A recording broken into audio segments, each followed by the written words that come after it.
सभी लोग हाथ जोड़ेंगे। जय बोले महावीर भगवान की जय हो। अनंत अनंत सिद्ध परमेष्टि भगवानों की जय हो। आचार्य भगवान श्रीमद भट्टारक श्री शुभचंद्र जी महाराज की जय हो। श्री पांडव पुराण ग्रंथ की जय हो। महाभारत के प्रेरणादायी प्रसंग की युधिष्ठिर भीम अर्जुन आदि सभी मोक्षगामी महापुरुषों की जय हो।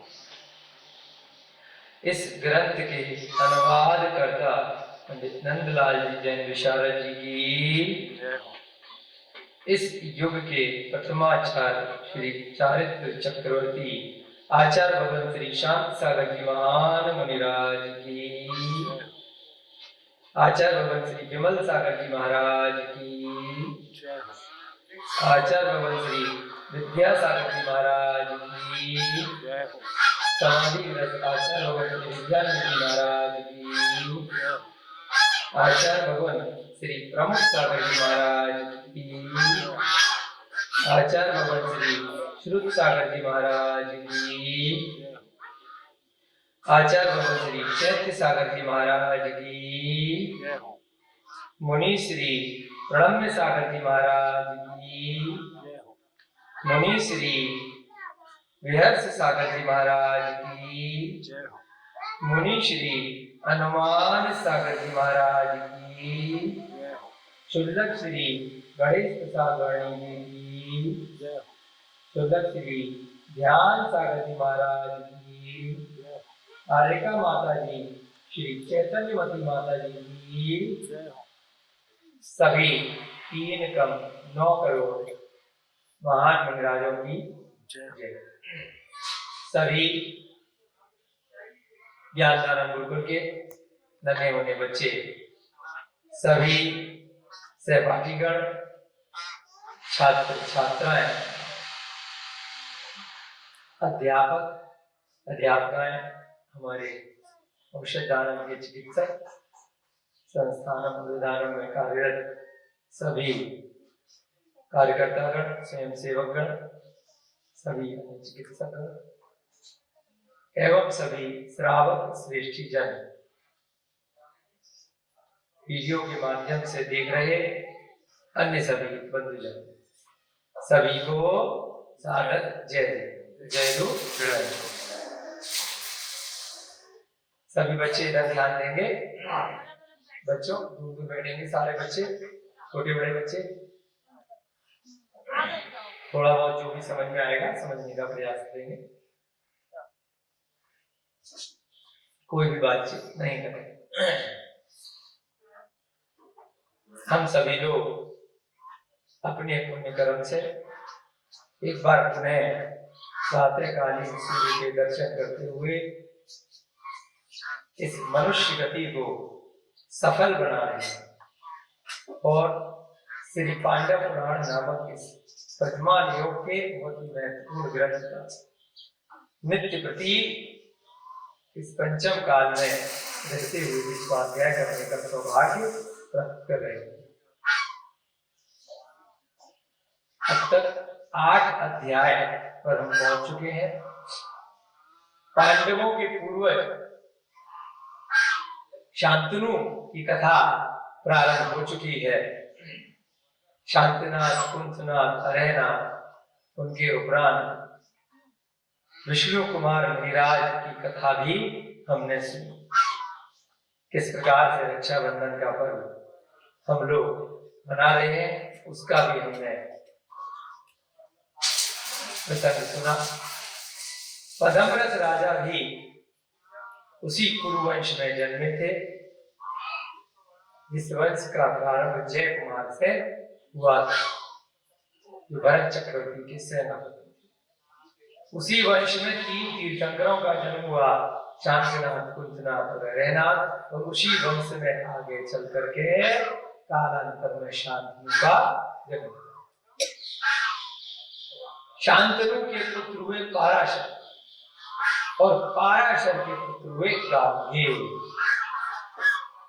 गांगे ने अपनी पिता की मनोकामना की पूर्ति हेतु आजीवन ब्रह्मचर्य का व्रत किया, कभी भी विवाह नहीं करते, क्योंकि पिता गुणवती नाम की एक कन्या पर मोहित हो गए।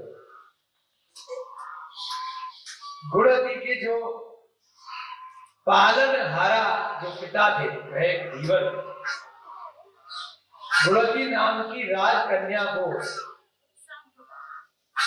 किसी पूर्व जन्म के शत्रु के द्वारा हरण कर लिया गया और उसको यमुना नदी के तट पर फेंक दिया। उसके उपरांत वहां पर एक मल्हार जो नाव चलाया करता था उसको पुत्री मिली, उसने उसका पालन किया। आकाशवाणी से उसने सुन लिया यह किसी राज्य के राजा की पुत्री है, परंतु वह राज्य से तो पता नहीं कहां पर है, कैसे है। तो उसने जीवन भर उसका पालन किया। जब वह युवा हो गई, बड़ी हो गई, पाराशर वहां से निकल रहे थे, उसके ऊपर धीवर ने शर्त रखी कि जब आपका पहले से ही इतना होनहार बालक है, गांगे जिसका नाम है, तो अगर आपने मेरी पुत्री से विवाह किया तो भविष्य में इसके द्वारा आपका कोई पुत्र होगा तो वह तो कभी भी राजा बन नहीं पाएगा, क्षत्रिय तो वह कहलाएगा नहीं। इसलिए आप इस बारे में चर्चा ना करें तो अच्छा है। गांगे को जब ऐसा पता चला, उसने अपने पिता के दुख का निवारण करने हेतु उस धीवर की समस्या का, उस मल्हार की समस्या का समाधान किया और कहा कि आपको बस यही चिंता है कि मैं राजा बन जाऊंगा। उसने कहा मुझे राजपद का कोई भी लोभ नहीं है, मैं आज अभी इसी वक्त यह प्रण करता हूं कि मैं कभी भी राजा नहीं बनूंगा। आपकी पुत्री के द्वारा जो पुत्र भविष्य में होगा वही इस राज्य का राजा बने। फिर धीवर ने कहा कि आप राजा नहीं बनोगे, ठीक है, परंतु कल को आपके पुत्र हो गए और मेरी बेटी के जो पुत्र हुए वो दोनों बराबर कैसे होंगे, और आपके पुत्र तो आपके जैसे बलशाली क्षत्रिय कहलाएंगे। फिर उनमें अगर मतभेद हो गया, उन्होंने मेरी बेटी के पुत्र को हरा दिया, आपस में ही युद्ध लड़के वो राजा बन जाएंगे, बात तो वहीं आ जाएगी। फिर उसने प्रण किया कि जब मैं विवाह ही नहीं करूंगा तो मेरे पुत्र कहां से होंगे, मैं अभी ब्रह्मचर्य का व्रत देता हूं और कभी भी विवाह नहीं करूंगा। इस प्रकार से उसकी प्रतिज्ञा को सुनकर धीवर ने बहुत आशीर्वाद दिया और कहा कि तुम्हारा नाम जगत में हमेशा अमर रहेगा गांगे। और अपनी बेटी को उसे सौंप दिया कि ले जाओ और अपने पिता को इसको दे दो। पाराशर का गुणवती से विवाह हो गया। पहले से विवाह उसका गंगा के साथ में था, जिसके गर्भ से गांगे नामक पुत्र उत्पन्न हुए। अब कई जगह प्रसंगों में गंगा नदी का नाम भागीरथी भी है। भागीरथ पुत्र गांगे कहा जाता है,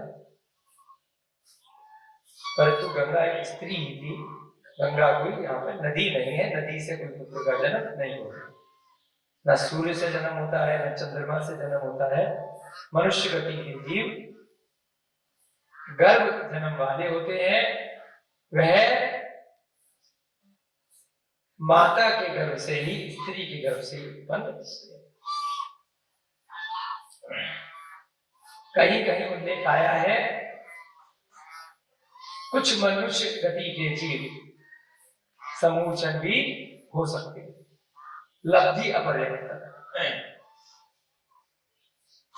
परंतु उनका जीवन बहुत सूक्ष्म होता है। जो हमें मनुष्य दिखाई देते हैं और पिछले भवों में भी जो भी रहे होंगे वे सभी इस अवसर पड़ी काल में चतुर्थ काल की अपेक्षा से और पंचम काल सप्तम काल की अपेक्षा से वैसे गर्भ जन्म आए। वो भूमियों में मनुष्य अन्य प्रकार से होते हैं। वहां पर जो युगल होता है वो भूमियों में उनका जब मरण हो जाता है तो उसी समय उनका पुत्र और पुत्री का जन्म हो जाता है। वहां अलग उल्लेख है, स्वर्गों में मनुष्य नहीं होते, वहां पर देवी देवता होते हैं, वहां पर औपाधिक जन्म वाले होते हैं, उपवाद शैया पर उनका जन्म होता है। नरक में भी इसी प्रकार से बिलों से वह गिरते हैं, औपाधिक जन्म नहीं होता। मनुष्य का जन्म साधारण चेहरा गर्भ जन्म होता है। तो यहां पर भी गांगे का जन्म गंगा उनकी मां थी उससे हुआ। कालांतर में गुणवती के गर्भ से भी जन्म हुए। उनके जो गुणवती और उनके पिता का नाम था पाराशर, उनसे जो जन्म हुआ उसका नाम पड़ा वेदव्यास। क्या नाम हुआ? वेदव्यास हो गया, व्यास नाम का व्यास। फिर व्यास का भी विवाह हो गया सुभद्रा से। कालांतर में कहानी आगे बढ़ रही है, क्योंकि गांगे ने तो शादी करी थी तो उनके बच्चे तो हुए नहीं, तो व्यास की रानी का नाम पड़ा सुभद्रा और इनके गर्भ से जन्म हुआ 3 पुत्रों का। पहले पुत्र थे धृतराष्ट्र, दूसरे थे पांडु और तीसरे थे विदुर। अब कहानी हमारे पांडवों तक धीरे धीरे पहुंच रही है। व्यास के कितने बच्चे थे? 3, धृतराष्ट्र, पांडु और तीसरे विदुर। एक कथा यहां पर आपकी लगभग पूरी हो चुकी थी। उसके बाद उसी समय एक दूसरी घटना यहां पर कल प्रारंभ हुई थी कि वहीं पर एक राज्य है जिसका नाम है भोगपुर और उसके राजा हैं प्रभंजन। एक दूसरा स्थान है कौशाम्बी, वहां पर एक सेठ रहता है। उस सेठ ने क्या किया? अपने धन के लोभ में एक कुकृत्य कर दिया, बुरा काम कर दिया। वनमाला नाम की पर स्त्री का हरण कर दिया, उठा करके लिया। विनाशकारी स्थिति हो जाती है और उसको बलात् अपनी पत्नी बना लिया। बाद में साथ साथ रहने लगा। वीरदत्त बेचारा परेशान रहा, जिसकी पत्नी का हरण हो गया था। बुरा उसी के साथ हुआ था, परंतु फिर भी वह दर-दर होकर खाता रहा अपनी पत्नी के मोह के कारण। इधर बनवाला उस सेठ के साथ रहने लगी। कालांतर में कभी मौका पड़ा, निमित्त मिला, तो उन दोनों ने एक मुनि महाराज को आहार दान दिया भावों के साथ, और उसके उपरांत उन्होंने कुछ नियम वगैरह ले लिए होंगे, जिस कारण से उनको कुछ पुण्य का बंध हो गया। जो पाप किए थे पर स्त्री हरण के, वो पाप अपनी जगह है, उनका फल अपनी जगह आएगा।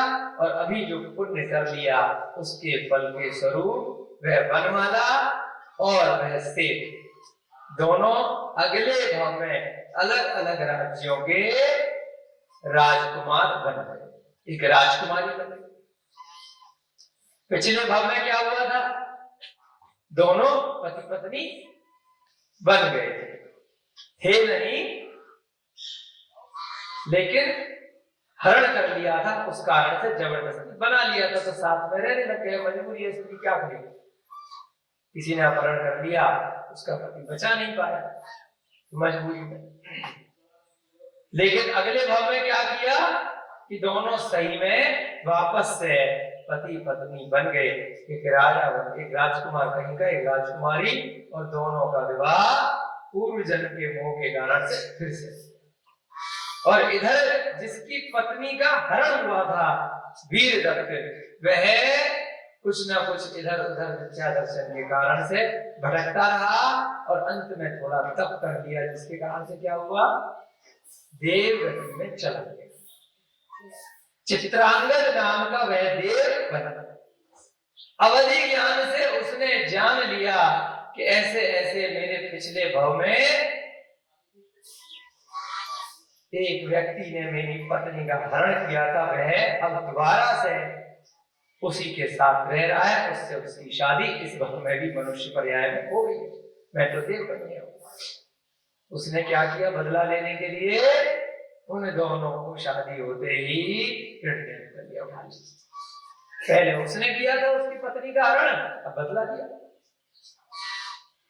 जब उसको उठा करके मारने के लिए दोनों को चेष्टा करी, तब उस देव का एक दूसरा मित्र आ गया, दूसरा देव, इसका नाम था सूर्यप्रभ। उसने कहा क्या फायदा, इनको मारेगा जैसे तुम दोबारा पैदा हो गए, ये भी कहीं पैदा हो जाएंगे, फिर बदला लेंगे तुमसे। तो कोई गारंटी तो है नहीं मरने के बाद हमेशा हमेशा के लिए जो बदले की भावना है कि गोल गोल काल चक्र चल रहा है, समाप्त हो जाएगा, फिर कहीं ना कहीं अगले भव में आएगा। तो उसके समझाने के कारण क्या किया उसने, तो चलो कोई बात नहीं, मारते नहीं है, इन दोनों को कहीं जंगल में पटका, सुदूर प्रांत में, जहां से वह अपने, जहां इतने बड़े राजा राजू बनने वाले थे, वहां से बहुत दूर, वहां वापस आ ही ना पाए, ऐसे स्थान में एक जंगल में, चंपापुरी के जंगल में फेंका, जीवित छोड़ दिया, क्योंकि मारेगा भी दोबारा पैदा हो जाएंगे, इससे अच्छा तो थोड़ा दुख हो गए। परंतु पिछले भाव में जो बात में पुण्य कर लिया था, उसके कारण से उन दोनों को थोड़ा बहुत कष्ट मिला।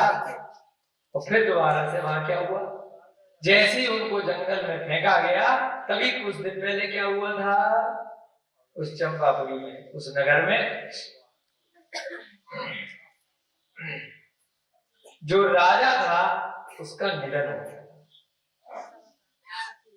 और उस राजा के कोई संतान नहीं थी। रोहिता जी, अंदर से कबूतर निकल गए सारे, ये वाइट वाले, हाँ तो गेट खोल दिया उन्होंने, सारे कबूतर निकल गए, क्या कर रहे भैया। तो चित्रांगद नाम के देव के जो मित्र था सूर्यप्रभ, उसने समझाया, और उसके बाद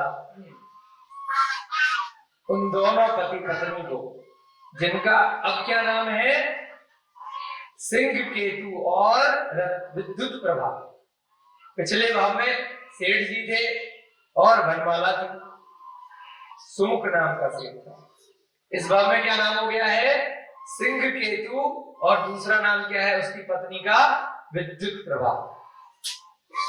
ये जब दोनों जंगल में घूम रहे थे, तभी एक हाथी आया, और हाथी को नगर वासियों ने, मंत्रियों ने इसलिए छोड़ा था कि अब राजा का कोई वारिस नहीं है, किसको राजा बनाएगा, क्योंकि राजा के कोई पुत्र तो था नहीं चंपापुरी में, राजा का मरण हो गया। तो हाथी जिसके गले में माला डाल देगा उसको राजा बना देगा। तो जंगल में गया पेड़ पौधे खाने हाथी, उसने क्या किया, ये दोनों समझ में आए और इनके गले में माला गिरा।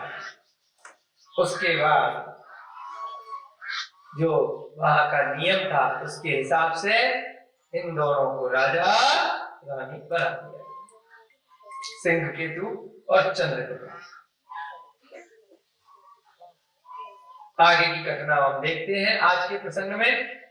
इस प्रकार से भी राजा महाराजा बन जाया करते हैं, लॉटरियां लग जाती हैं, लेकिन लॉटरी भी किसकी लगती है बताओ, लॉटरी का मतलब क्या है, क्या मतलब है लॉटरी का, कोई किस्मत से लकी ड्रॉ हो गया, क्या मतलब है लकी, लकी माने किस्मत, माने भाग्य।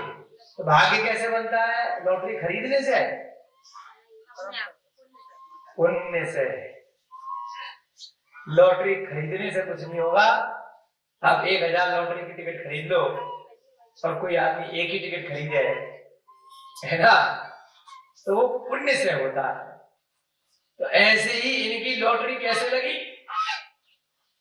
उधर तो देव ने उठा करके जंगल में फेंका था, परंतु क्योंकि इन्होंने कुछ अच्छा काम बाद में कर दिया, पिछले भाव में बुरा काम भी किया था, उसकी सजा मिली, पाप कर्म का भी उदय आया, परंतु अच्छे काम की वजह से पुण्य भारी पड़ गए। तो अगर हमने कोई पाप कर भी लिया है और हमें मालूम है कि हमसे गलती हो गई है, तो उसका हम समय रहते हुए प्रायश्चित दे सकते हैं। हम पुण्य का कार्य करके उसकी क्षमा याचना कर सकते हैं। तो अगर उसका हमें पाप कर्म का उदय इस भाव में अगले भाव में आएगा, तो वह बहुत जल्दी ही चला जाएगा, कम दुख देकर। और अगर पाप के बाद हमने पाप को और बढ़ाया और बढ़ाया और बढ़ाया, इतना दुख देगा, इतना दुख देगा, इतना दुख देगा कि फिर उसकी गिनती हम नहीं कर पाएंगे। इस कारण से या ग्रंथों का स्वाध्याय करके हम ये जीवन में प्रेरणा ले सकते हैं कि पिछले समय में भूतकाल में जो भी गलतियां हो गई हैं, उनको हम परिवर्तित तो नहीं कर सकते, हम अपने पास्ट में तो नहीं जा सकते, परंतु वर्तमान को हम ठीक कर सकते हैं और वर्तमान में पुण्य का कार्य करके अपने भविष्य को सुधार सकते हैं। हमारे महाराज जी कहते हैं, सागर महाराज जी कई बार गीत सुनाते हैं, वर्तमान में जीकर चेतन वर्तमान बन जाओ। भूतकाल में जो हो गया उसको भुला दो, वर्तमान में जियो और चेतन, हे आत्मा, हे जीव, वर्तमान बन जाओ। वर्तमान माने भगवान महावीर। धीरे धीरे करके वर्तमान में जीकर चेतन वर्तमान बन जाओ। एक दिन ऐसा आएगा कि धीरे धीरे हम भी सभी अगर वर्तमान बन जाएंगे, महावीर बन जाएंगे, तो कोई बहुत बड़ी बात नहीं, बन सकते। आज नहीं तो कल किसी न किसी भाव बिल्कुल बनेंगे, अवश्य बनेंगे, परंतु वर्तमान में जीना पड़ेगा, सुधारना पड़ेगा। भूतकाल को आप नहीं सुधार सकते कि भूतकाल में ऐसा कर दिया, सब पीट कर रो रहे हैं, ऐसा हो गया, वैसा हो गया, ये हो गया, वो हो गया। अरे जो हो गया हो गया, उसको तो बदल कोई भी नहीं सकता है, भगवान भी नहीं बदल सकते भूतकाल को। वो केवल फिल्मी कहानियों में कहीं कहीं दिखा देते हैं कि भूतकाल में जाकर के पैदा हो गए और ठीक करके आ गए, तो संभव नहीं है। जो घटना घटित हो चुकी उसको नहीं ठीक किया जा सकता। वाणी से निकले हुए शब्द और कमान से निकला हुआ तीर कभी लौट कर वापस आते हैं क्या? रिवर्स डायरेक्शन में नहीं आ सकते। एक बार जो शब्द निकल गए, एक बार जो काल व्यतीत हो गया, जो भूतकाल में जो कल निकल गया, उसको नहीं बदल सकते। भविष्य काल में जो कल आएगा उसको आप अपने हिसाब से बना सकते हो। भूतकाल से हमें सीखना है कि क्या गलतियां हुई। तो ऐसे ही अगर कोई गलतियां हमसे आपसे हो चुकी हैं, तो वर्तमान में इस स्वाध्याय रूपी रस को जो हमने श्रवण किया है, इससे हमें सीखना है और आगे का काल ठीक करना है। सभी लोग हाथ जोड़ेंगे और आगे हम पढ़ेंगे कि किस प्रकार से उन दोनों विद्युत प्रभा और वर्तमान में जो सिंह केतु है, उनका आगे का पर्याय कैसे होता है और किस प्रकार से पांडव पुराण से पांडवों से ये कथा कैसे संबंधित है, ये हम आज पढ़ेंगे। मंगलम भगवान वीरो, मंगलम गौतमो गणी, मंगलम कुंद कुंदाद्यो, जैन धर्मोस्तु मंगलम। सर्व मंगल मांगल्यम, सर्व कल्याणकारकम, प्रधानम सर्व धर्माणाम, जैनम जयतु शासनम, जैनम जयतु शासनम, जैनम जयतु शासनम। सर्वे श्रोतारः सावधानतया शृण्वन्तु। अब जब सिंह केतु को और विद्युत प्रवाह को लेकर के नगरवासी जो हाथी के साथ साथ लोग चल रहे होंगे कि देखते कहां पे माला को गिराता है, वो उन दोनों को लेकर के अपने नगर में ले गए और वहां पहुंच करके उसने अपना समस्त पूर्व वृत्तांत जनता को क्या सुनाया, बता दिया कि भाई हम जंगल में कैसे पहुंचे हैं। हम तो उस राज्य के राजा हैं, राजकुमार हैं, और ये जो हमारी पत्नी है ये दूसरे राज्य की राजकुमारी, अभी नया नया विवाह हुआ है। न जाने कौन आया हमें उठा करके ले गया और यहाँ जंगल में फेंक दिया है तो हम राजा राजकुमार। तो लोगों को लगा कोई बात नहीं, एक नगर का राजा था, यहाँ का बन जाओ, वहां तो तुम्हें भेजेंगे नहीं वापस। अब तुम यहाँ पर राजा बन गए, हाथी ने मारा डाल दिए, तब लॉटरी तो तुम्हें आगे स्वीकार करनी पड़ेगी। उसकी कथा को सुनकर के सभी लोग अत्यंत प्रसन्न हुए तथा उसकी भूरी भूरी प्रशंसा की एवं आदर सत्कार करने लगे। वह मृकंडू का पुत्र था, इसलिए उसका नाम मार्कंडेय पड़ गया। इसी राजकुमार का नाम दूसरे राज्य में जाकर के क्या पड़ गया, जहां पर हाथी ने माला डाल दी थी वहां का राजा आगे पढ़ में क्या पड़ गया, उसका नाम मार्कंडेय। ये है मार्कंडेय जी, नाम तो सुना सुना समझ रहा है, हम भी कहीं सुना है मार्कंडेय, सुना है आप लोगों में से किसी ने है? अच्छा, गांव का नाम नहीं, हम इस कथा से कह रहे हैं मार्कंडेय। हाँ, रोहिता जी कह रहे हैं, उन्होंने सुना हुआ मार्कंडेय। तो ये मार्कंडेय कौन थे, यही थे जिन्होंने पूर्व भव में किसी दूसरे की पत्नी का हरण कर लिया था, बाद में आहादान के प्रभाव से अगले जन्म को सुधार लिया था और जंगल में जाकर फेंक दिए गए थे लोग। उस जंगल में चंपा नगर के राजा, बाद में क्या नाम पड़ गया इनका, मार्कंडेय। अब उधर से उनका नया वंश शुरू हो गया और चंपापुरी में है? तो किस वंश में ये, कल आपको बताया था, एक चैन में तो कुरुवंश चल रहा है और दूसरी चैन में हरिवंश चल रहा है। अब हरिवंश के राजकुमार थे, वहां से निकल करके कहां पहुंच गए, चंपा नगरी में पहुंच गए। तो इनसे हरिवंश आगे चलता गया और धीरे धीरे इस हरिवंश में कौन आ गए, हरिगिरी। अब उनके पुत्र लगे मार्कंडेय के, हरिगिरी, हेमगिरी एवं वसुगिरी इत्यादि राजा। एक के बाद उन लोगों के पश्चात शूर एवं वीर नाम के दो राजा हुए। आगे चल के कालांतर में दो भाई हुए जिनका नाम था शूर एवं वीर। इन्हीं से बचा हुआ शूरवीर। दो भाई थे शूर और वीर, कहते ना जो बड़ा प्रतापी है तो बड़ा शूरवीर है। शूर की पत्नी का नाम था सुरसुंदरी, उसका जैसा नाम था गुण भी वैसे ही थे, बड़ी सुंदर थी। सबकी पत्नियां सुंदर होती हैं, अर्थात देवांगनाओं के समकक्ष शोभा वाली, बहुत सुंदर थी कि जैसे देवियां सुंदर होती हैं। उसके एक नीतिज्ञ पुत्र हुआ जिसका नाम था अंधकवृष्टि। सुना ना अंधकवृष्टि, कई सारे फेमस नाम है, महाभारत के प्रसंग में कहीं ना कहीं आ जाते हैं। चलिए थोड़ा कहानी आ रही है, बढ़िया इंटरेस्टिंग मोड़ पर। क्यों उसकी कहानी सुनाई गई, जिसको जंगल में डाल दिया गया, अभी पता चल जाएगा। क्योंकि एक वंश चल रहा है कुरुवंश और एक वंश चल रहा है हरिवंश। हरिवंश में आगे जाकर के कौन आएंगे, श्री कृष्ण, और कुरुवंश में कौन है, पांडव। तो दोनों के पिछले के भाग थोड़े थोड़े से पैरेलल चल रहे हैं। दोनों कब से चल रहे हैं, आदिनाथ भगवान के समय से चल रहे, ठीक है ना।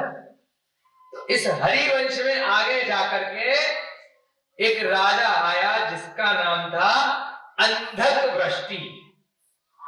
अंधकवृष्टि की पत्नी का नाम था भद्रा, जो पवित्र आचरण वाली थी तथा भद्र स्वभाव की। उसका मुखमंडल चंद्रमा के सदृश शोभायमान था, जबकि नेत्र पद्म पुष्प के सदृश थे। आंखें कैसी थी? कमल के समान। उपमा देते हैं, कमल नहीं खुल जाता है कि जैसे कमल सुंदर होता है ऐसी आंखें हैं, है ना। किसी की उपमा दी जाती है, झील सी तेरी आंखें, तो झील नहीं आ गई। किसी की देते हैं कि भाई समुद्र जैसा गहरा, कुछ न कुछ इस प्रकार से उपमाएं दी। चंद्रमा के समक्ष मुखमंडल था तो चंद्रमा नहीं हो गया, बहुत जैसे चंद्रमा सुंदर होता है ऐसे ही उस भद्रा का मुख बड़ा सुंदर था। उसका कटाक्ष निक्षेप हृदय को हरने वाला था। मतलब उसका जो भाग भंगिमा थी, उसका जो शरीर था इतना सुंदर था कि हृदय उसकी तरफ आकर्षित हो जाए। उसके गर्भ से राजा अंधक वृष्टि के 10 पुत्र उत्पन्न हुए। अब मुद्दे की बात है, तब आपको समझ में आ जाएगा कि क्यों ये कथा चल रही है साथ साथ, है? जो फेमस कथाएं है उससे थोड़ा थोड़ा सा लिंक आ रहा। अंधक वृष्टि है, अंधक वृष्टि की पत्नी है बोलो भद्रा। थोड़े थोड़े से नाम अगर थोड़ी देर के लिए याद रखेंगे तो प्रसंग समझ में आ जाएगा। बाकी अगले दिन तो भूल जाना आपको भी, और हमें भी क्या दिक्कत है, मेमोरी ज्यादा है ही नहीं, कुछ कुछ प्रसंग याद रह जाएंगे इस स्टोरी के। तो जो भाव है, जो सार है, उसको हम अपने जीवन में चरितार्थ कर लेंगे, उतार लेंगे।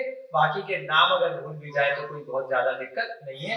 हम लोगों की पंचम काल में सभी के साथ है, स्मरण शक्ति धीरे धीरे अवसर अपने काल के प्रभाव से कमजोर होती जाएगी। धीरे धीरे अभ्यास करेंगे, रिपीट करते रहेंगे, बार बार उसको बोलते रहेंगे, सुनते रहेंगे, तो हो सकता है कुछ कुछ प्रसंग याद रह जाए और आगे हमारे इस भव को और अगले भवों को सुधार। तो यहाँ पर जो भद्रा है और उसका पति है अंधक वृष्टि, उसके 10 बच्चे हुए। 10 हुए, एक एक करके उनका नाम लिखेंगे। वे सभी नीतिज्ञ थे, नरोत्तम थे और सुंदर थे। ऐसा लगता था मानो वे 10 धर्म के साकार रूप थे। 10 लक्षण के 10 धर्म होते हैं ना, तो उसी प्रकार से उपमा दिए 10 बच्चे थे, तो ऐसा लग रहा था कि जैसे 10 धर्म के साकार रूप। उनका नाम क्रमशः क्या क्या था? अब आ रही है मुद्दे। पहला नाम कोई गैस करेगा? चलो अभिषेक भैया जी। कोई क्षमा। अरे क्षमा मानिए। पहला नाम है समुद्र विजय। कौन है समुद्र विजय? गुरु नेमिनाथ भगवान की जय। नेमिनाथ भगवान के पिता और नेमिनाथ भगवान के दादा अंधक, बोलो अंधक वृष्टि। नाम नहीं आता, ग्रंथों में पढ़ेंगे तभी तो पता चलेगा। और समुद्र विजय के भाई है कौन? समुद्र विजय के भाई, हाँ रोहिताश के लिए तालियां। देखो दिमाग चालू है। वसुदेव, श्री कृष्ण और नेमिनाथ कैसे भाई लगे? श्री कृष्ण पुत्र थे वसुदेव के और नेमिनाथ पुत्र थे समुद्र विजय के। ये दोनों सगे भाई थे, समुद्र विजय और वसुदेव। इनके पिताजी अंधक वृष्टि। थोड़ी चैन तो चलेगी ना, एक हरिवंश चल रहा है और एक कुरुवंश चल रहा है, तभी तो वो मामा बोलते थे ना उनको। अभी आगे आएगा कैसे मामा चाचा कैसे लगे ये सारे।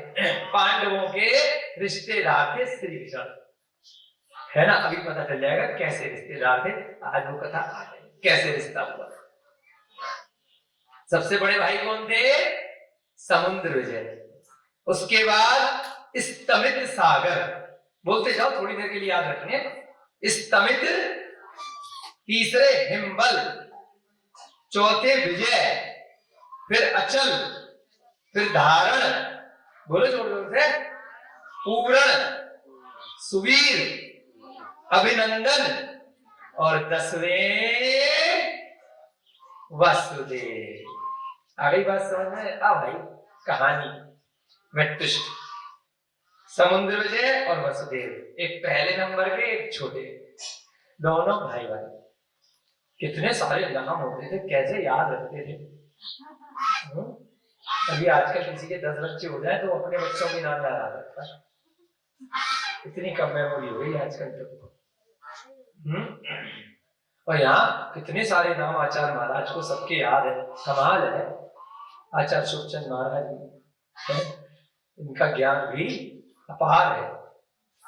तो अब पहली बार हमें भी पता चला है कि समुद्र विजय और वसुदेव के पिताजी अंधकृष्ट थे। ज्यादा उल्लेख नहीं आता श्री कृष्ण के पिताजी तक, तो बहुत कहानियां सुनी है। उनके भी पिताजी थे। कमाल है, भगवान के भी दादा का नाम नहीं लोग लेते हैं, बाल गोपाल और ये और वो, कितना पूरी जिंदगी भर।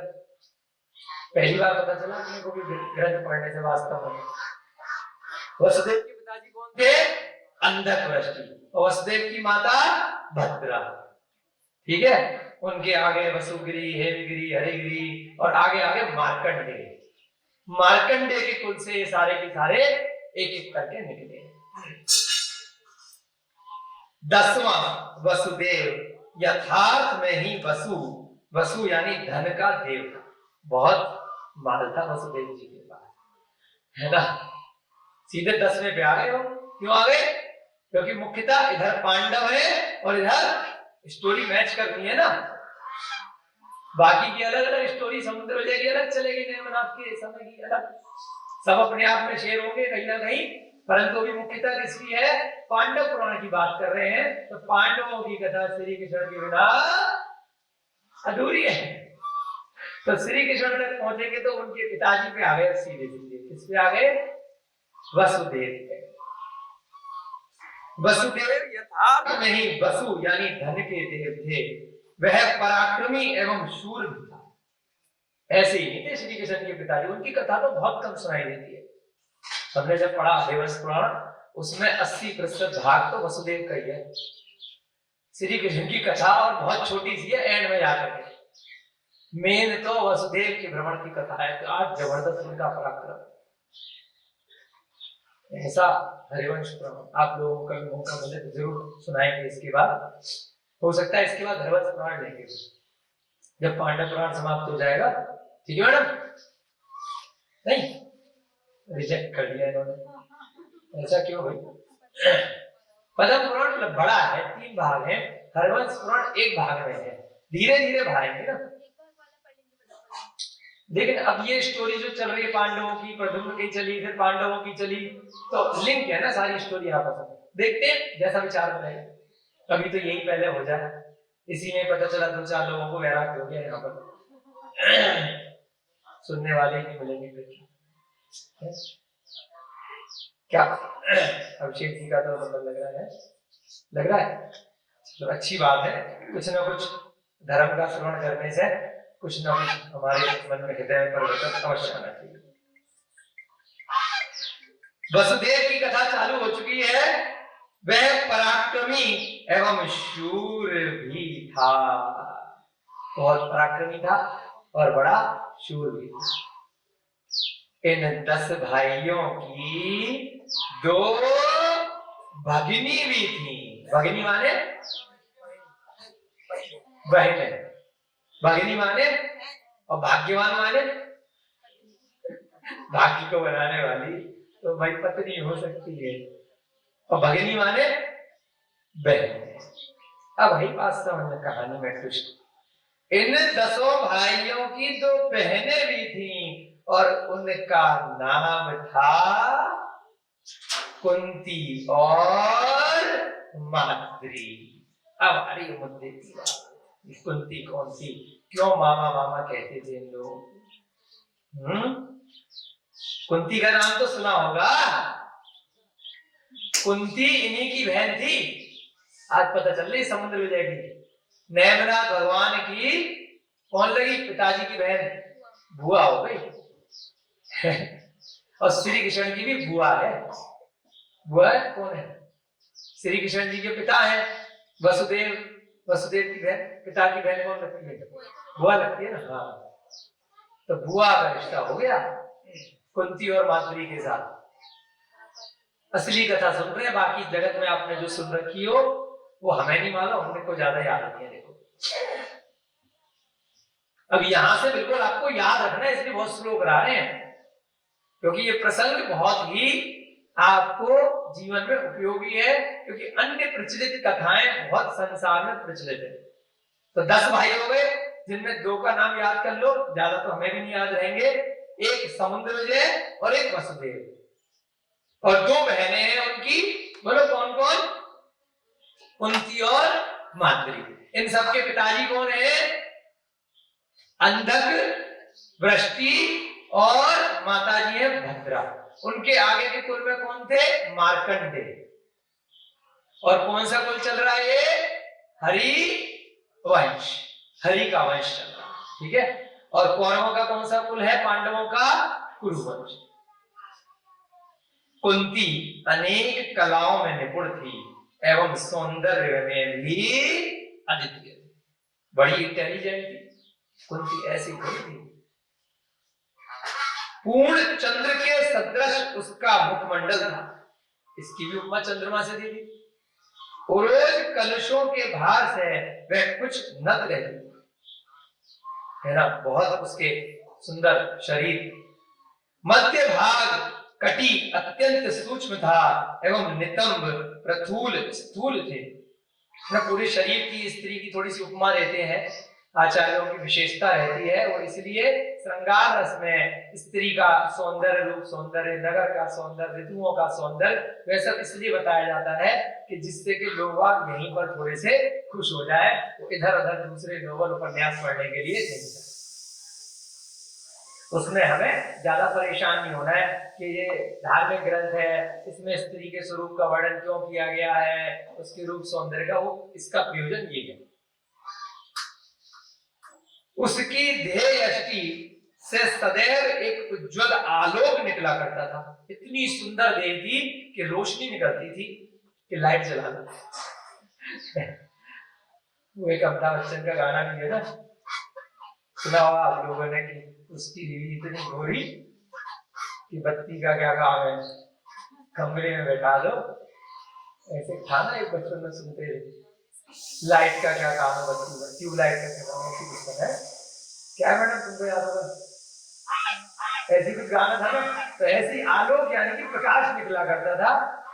वो एक उपमा दी है कि आजकल वो आती है रेडियम, रेडियस क्या होता है, लाइट पड़ती है तो निकलती है मड़ियों की तरह से। माद्री भी कुंती से कुछ न्यून नहीं थी, दोनों बहनें थी, एक ही घर में पैदा हुई है। छोटी वाली तो और स्मार्ट निकलेगी, उसका लावण्य भी अलौकिक।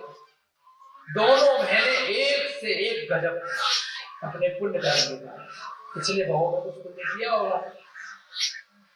नैसर्गिक आभा से उसके अंग प्रत्यंग ओत नैसर्गिक यानी स्वाभाविक जो आभा है, माधुरी भी बहुत सुंदर है। उसकी भूभंगिमाओं के कटाक्ष से शीलवान देवताओं का भी धैर्य छूट जाता। ऐसी उपमा दी है कि कभी कोई देवता भी अगर देख ले तो उनका भी मन थोड़ी देर के लिए विचलित हो जाए कि हमारी देवी से भी सुंदर ये मनुष्य गति में ये स्त्री कहां से आ गई। उसके समस्त आचरण भी देवोपम थे, यानी देवियों जैसी सुंदर थी माधुरी। अब यहाँ गणधर प्रभु कह रहे हैं, थोड़ा थोड़ा सा कहानी में क्या होता है, कई बार हमने फिल्मों में भी देखा है, याद दिला देते हैं कि दो लोगों का संवाद चल रहा है स्टार्टिंग में, तो बीच की स्टोरी के बाद थोड़ी देर के लिए झलक दिखला दी जाती है कि कहानी कौन सुना रहा है। तो यहाँ पर भी दोबारा से आचार्य सुखचंद महाराज ने याद दिला दिया, ज्यादा खो मत बेटा, कि कहानी कौन सुना रहा है? गौतम गणधर। किसको सुना रहे हैं? राजा श्रेणिक को। कहां पर सुना रहे हैं? भगवान महावीर के समुद्र में राज है ना। तो थोड़ा याद दिला दिया, बहुत दिनों बाद याद दिलाया है, हम तो भूल ही गए थे कि कहानी कौन सुना रहा है। अब यहाँ गणधर प्रभु कह रहे हैं, हे श्रेणिक, बीच में आता है फिल्मों में भी कई बार ऐसी घुमा करके 1-2 सेकंड के लिए बैक फ्लैश में ले जाते हैं। हे श्रेणिक, श्रेणिक कौन याद आ गया? जैसे यहाँ पर कथा हम सुना रहे हैं, सुना कौन रहा है? यहाँ पर भी राजा श्रेणिक को वही सुना रहे हैं, हम तो यहाँ से पढ़ रहे हैं बस। तो गौतम गणधर जो भगवान महावीर के गणधर हैं, उनके मुख से राजा श्रेणिक अपने प्रश्नों की उत्तरी सुन रहे हैं। हे श्रेणिक, ध्यान देकर के सुनो। आप सब भी मान लो अपने आप को श्रेणिक है, ठीक है। हम जो गौतम गणधर ने जैसे बताया उसको बस पढ़ रहे हैं, थोड़ा थोड़ा अपने शब्दों में एक्सप्लेन कर देते हैं बस। समुद्र विजय इत्यादि राजपुत्रों की पत्नियों के नाम हम कह रहे हैं। जो समुद्र विजय से लेके 10 राजाओं के नाम बताए, थोड़ा सा उनकी पत्नियों के नाम भी सुन लो। वैसे तो भूल जाओगे, कुछ एक आधा इंपॉर्टेंट होगी तो याद कर लेना। उनके नाम भी क्रमशः इस प्रकार है, यानी कि जैसे 10 पुत्रों के नाम थे, ऐसे ही 10 उनकी पत्नियों के, जो मुख्य पत्नियां थी, उनके नाम याद कर लो। पहले का नाम शिवा देवी, याद आ गया? कौन है? नेमनाथ भगवान की। तो मैडम शिवा देवी कौन है? नेमनाथ भगवान की है माता शिवा देवी। दूसरी जो समुद्र विजय के भाई थे, दूसरे नंबर के, उनकी पत्नी है धृतधात्री। तीसरे नंबर के भाई की स्वयं प्रभा, फिर सुनीता, फिर सीता, फिर प्रियवाक, फिर प्रभावती, फिर कलंगी, एवं 9वें नंबर की सुप्रभा। 10वीं का अभी सस्पेंस छोड़ दिया, क्योंकि वसुदेव की कथा चल रही है। 10वें नंबर के वसुदेव है ना, उनकी कथा चल रही है, उनका पता चल जाएगा आपको। उनकी तो पता ही होगी आपको, कौन थी? देवी। देखो नाम हो गया ना, वही सेम है, अभी आगे आ जाएगा। पहले नंबर की कौन थी? शिवा देवी, समुद्र विजय की शिवा देवी है। अपने नाम के अनुसार ही वे सभी सर्वगुण संपन्न थी, सबकी एक से एक फर्स्ट क्लास पत्नियां आई थी। आपको अपने बच्चों के नाम रखने हो तो इनमें से रख सकते हो, कितने सुंदर सुंदर नाम है। धृतधात्री, कलंगी, प्रियवाक, प्रियवाक भी देखो स्त्रियों के नाम होते हैं। सुप्रभा, प्रभावती, सीता, सुनीता, स्वयं प्रभा, शिवाजी। वाह कितने सुंदर नाम है।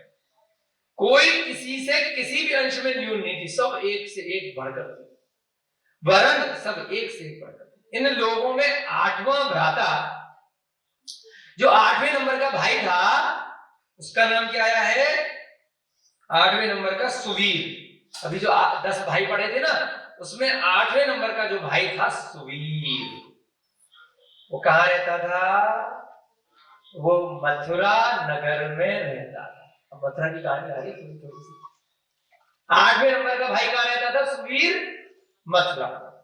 और उसकी पत्नी का नाम था कलंगी, जो अभी कलंगी नाम आया ना, 8वां सुवीर और 8वें नंबर की कलंगी। उसकी पत्नी का नाम था कलंगी। उसके गर्भ से भोजक वृष्टि नाम का एक पुत्र हुआ। इन सबके पिताजी के पिताजी कौन थे?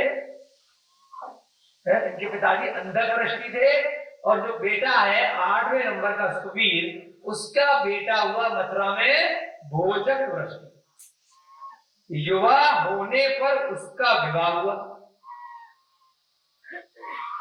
उनके बेटा भी हो गया भोजक वृष्टि, और उसका विवाह हो गया। सुमति नाम की यथा नाम तथा गुण वाली चंद्रमुखी उसकी पत्नी के गर्भ से उग्रसेन, महासेन एवं देवसेन नाम के पुत्र उत्पन्न हुए। इतनी लंबी चेन है, पूरा चार्ट बनाना पड़ता है दिमाग में। कागज पेन लेकर के बैठना पड़ेगा, कौन किसका बेटा, कौन ये। चलो कोशिश करते हैं, याद करने की कोशिश कीजिए आप लोग, ठीक है। सुवीर नाम का जो बेटा था, 10 बेटे थे इनके, 10 में से एक था सुवीर। पहले नंबर के समुद्र विजय और आखिरी नंबर के वसुदेव, और इनकी 2 बहनें हैं कुंती और मातृ। एक 8वें नंबर का बच्चा है सुवीर, उसका बच्चा है भोजक वृष्टि, और उसके 3 बच्चे हैं उग्रसेन, महासेन और देवसेन। ये सभी भी बहुत ही सुशील, सुंदर एवं शांत प्रकृति के थे। इन लोगों के एक भगनी, भगनी माने बहन भी थी। अच्छा, अब एक बात समझने क्यों लगता है, इन लोगों के एक बहन भी थी। किसके? जो 8वें नंबर का बच्चा सुवीर था, उसके बच्चा हुआ भोजक वृष्टि, और उसके 3 लड़के हुए उग्रसेन, महासेन भक्ति, और एक लड़की हुई जिसका नाम था गांधारी। क्या नाम था? सीधे थोड़ी ना पांडवों की कहानी हो जाएगी कि दी एंड हो गया, 5 पांडव थे, 100 कौरव थे, युद्ध हुआ, लड़ाई हुई, इतने दिन तक लड़ाई युद्ध चलता रहा, हो मर गए, ये हो गया, ऐसे थोड़ी ना होता कोई कथा। कितना साल ले लेकर लड़ रहे, थोड़ी कथा में ये भी तो होना चाहिए कौन क्या था, किसके रिश्तेदार थे, क्या कुल था। गांधारी का नाम सुना है सबने? अब गांधारी के पूर्वज पता चल गए, वो सारे की सारे हरिवंश के, ठीक है, घुमा फिरा करके। और कुंती माद्री वो भी उसी वंश की है। क्यों? क्योंकि वो डायरेक्ट इन 10 भाइयों की बहन है, कुंती और माद्री। और गांधारी कौन है? इनमें से जो 8वें भाई थे उनके बेटे की बेटी होती हो गई। हजारों वर्ष की उम्र होती थी तो चल जाता था आगे पीछे, ठीक है, समझ गए? दोबारा से रिपीट करें, कुंती और माद्री कौन है? जो अंधक वृष्टि है उनकी बेटियां हैं, समुद्र विजय और वसुदेव की डायरेक्ट है कुंती और माद्री। और गांधारी कौन है? इन्हीं भाइयों में 8वें नंबर के जो भाई हैं सुवीर, उनका बेटा है भोजक वृष्टि, उनकी पुत्री है गांधारी। गांधारी गुणवती, बुद्धिवती एवं रूपवती, वो बहुत सुंदर। उसका स्वभाव अत्यंत कोमल था। उसके तीनों भ्राताओं में उग्रसेन का, 3 भाई थे, उग्रसेन का पद्मावती से, महासेन का महासेना से, और देवसेन का देवसेना से विवाह हो गया। कमाल है, दोनों के बीवियां भी बिल्कुल, पत्नियां भी एक जैसे नाम की नहीं होंगी तो पड़ गया होगा नाम, पहले कुछ और नाम भी हो सकता है। वो महासेन का महासेना से, उग्रसेन का पद्मावती से, और देवसेन का देवसेना से विवाह हो गया, है ना। भोजक वृष्टि के ये तीनों लड़के हुए और एक लड़की। सभी हसमुख थी तथा परस्पर अनुराग रखती थी। सभी सारी क्या बोलते हैं, अलग अलग भाइयों की दोरानी जेठानी, उन्हीं को बोलते हैं ना, बढ़िया अपना बनती थी उनकी, परस्पर अनुराग रखती थी, लड़ती थी, है ना। राजगृह नाम के नगर में इंद्र सदृश पराक्रमी राजा बृहद्रथ राज्य करता था। अब उसी समय, अब एक सबके वो इंट्रोडक्शन दे रहे हैं कि कुंती माद्री कौन थी, गांधारी कौन थी, वसुदेव कौन थे, समुद्र विजय कौन थे, और पांडवों की कथा, पांडवों के पूर्वज कैसे कैसे हुए, शांतनु हुए, पाराशर हुए, गांगे हुए, और फिर पाराशर की जो पत्नी है गुणवती, वहां से दूसरी चैन में धृतराष्ट्र, पांडु और विदुर हुए। एक एपिसोड वहां खत्म कर दिया, और इधर दूसरा एपिसोड कि जिनसे उन लोगों की शादियां वगैरह होंगी वो किस कुल की थी और कैसे कैसे, उसका वर्णन चल रहा है। राजगृह नाम के नगर में एक दूसरा नगर आ गया है, उसी स्थान पर राजगृह, राजगृह, जहां पर वर्तमान में ये राजा श्रीनित बैठे हैं और भगवान महावीर का समर्थन, राजगृह। उसी नगर में इंद्र सदृश पराक्रमी राजा बृहद्रथ राज्य कर रहा था। उस समय, पहले के समय में बृहद्रथ नाम का राजा था। उसके राज दरबार में बड़े बड़े राजा महाराजा सदैव आया करते थे। आने थे भाई, राजा की राजाओं से दोस्ती रहती है तो आते रहते मिलने करने। वह महान शासक था तथा अपने अधीनस्थ राजाओं का सिरमौर था। बहुत बढ़िया राजा था। क्या नाम था राजगिरी में? बृहद्रथ। उसकी प्राण प्रिया पत्नी का नाम सुंदरी था। उसकी पत्नी का नाम क्या था? सुंदरी, जो यथार्थ में अनुपम सुंदरी थी। इस दंपति के जरासंधु नाम का एक प्रबल प्रतापी पुत्र हुआ। जरासंध का नाम सुने? सबकी कहानी अलग अलग सुनाई जा रही है। जरासंध कौन था? इशारे से समझ जाओ। कृष्ण जी को। किशन जी का युद्ध हुआ था ना जरासंध से, एक तो कंस से हुआ था बचपन में, और बड़े होके किससे हुआ था? अब जरासंध, सारी कहानियां अलग अलग अलग अलग एक समय पर लेके आई जाएंगे। तो जरासंध के पिता कौन थे? बृहद्रथ, और माता जी कौन थी? सुंदरी। इस दंपति के जरासंधु नाम का एक प्रबल प्रतापी पुत्र हुआ। प्रबल प्रतापी होता है जो प्रतिनारायण होता है, होता दुष्ट है, फिर भी उसका नाम न जाने क्यों 63 सलाका पुरुषों में महापुरुष बोला जाता है, क्योंकि बहुत बलशाली होता है। पिछले भाव में कुछ तप नियम संयम किए थे, परंतु कुछ निदान कर दिया, कुछ इच्छाएं कर ली। हम लोग मन्नत मानने जाते हैं ना, ये मिल जाए वो मिल जाए, तो ऐसी उसने इच्छा कर ली। उस इच्छा के कारण से, ठीक है भाई साहब, तूने इतना तप किया है, इतने उपवास किए, इतनी साधना करी है, तेरा नाम जन्म जन्मांतर तक महापुरुष की श्रेणी में आएगा, परंतु अगले भाव में तुझे बेटा नरक करना, मरना पड़ेगा, नारायण के हाथों तेरा वध होगा, सारी दुनिया तेरे को कोसेगी, गालियां भी देगी। अब कौन है जो रावण को इस समय बहुत अच्छे से मानता है? वो भी प्रतिनारायण था। कौन है जो जरासंध को बहुत अच्छे से, कोई इसके मंदिर बनाता है क्या, कोई पूजा करता है क्या? वो भी प्रतिनारायण था। पहले भाव में तूने अच्छा काम किया, उसकी वजह से तुझे बहुत बल, शूर, वीर चक्र मिल गया, परंतु तुझे अपशब्द ही सुनने को मिलेगा। ये प्रतिनारायण के साथ में एक ये बहुत ही बुरी चीज है। अगले भाव में बाद में वो नरक में जाकर के सुधार सकता है अपने अगले भाव को, परंतु अगले भाव में नारायण को भी और प्रतिनारायण दोनों को नरक जाना पड़ता है।